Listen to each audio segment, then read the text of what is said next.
my power. Pick up to Scarface, just we run this Montana. Chica mam tibas, yes I'm pass. Tora zili pass. I am my wax, put that top class. Anatanganas, I am masas. Dinenge ndiri momura mdi wangu wandona Jibesa ndo zangu aikona Riza basara kundeshtora Yo, dinenge ndiri momura mdi wangu Mandona Jibesa ndo zangu aikona Riza basara kundeshtora Gangsta, tinge maride zara senzara pedzara ramba rakachenza Uyu, maiketa ndaona mchipeta maneta maseka Lunga choncha seka, uno Ndobanoona ndechiwedzera mawatsi manatsi pasadati ndakufunza which part Ndobanoona utamina kodati masasi mubvafshanye mandamira nasi Dinenge ndiri momuraundi wangu wandona Jibesa ndo dzangu aikona Ridza basa rangu ndeshtora Yo, dinenge ndiri momuraundi wangu mandona Jibesa ndo dzangu aikona Ridza basa rangu ndeshtora Runa vari kure kuita bungu muridzi Novanzwa vari kure vachiritsa muridzi Novanzwa vachidedzera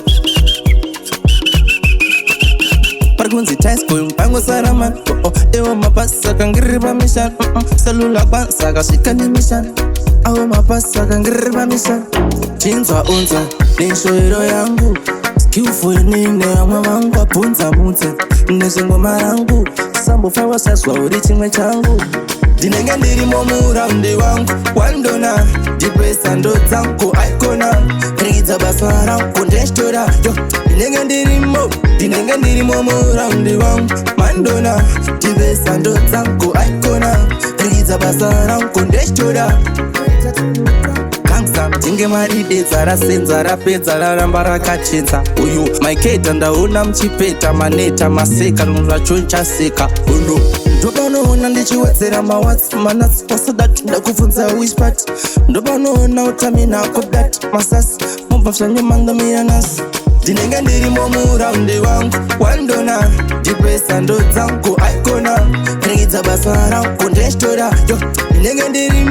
dinenge ndiri momuraundi wangu mandona Jibesa ndo dzangu aikona Ridza basa rangu ndeshtora Runa vari kure kuita bungu muridzi Novanzwa vari kure vachiritsa muridzi Novanzwa vachidedzera Parikunzi taisboy mpango saramani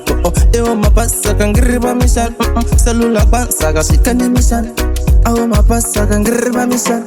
Chinzwa unzwa nenshoero yangu Skillful nine amwe vangu abvunza mudze Nezvengoma rangu Sambofa wasazwa uri chimwe changu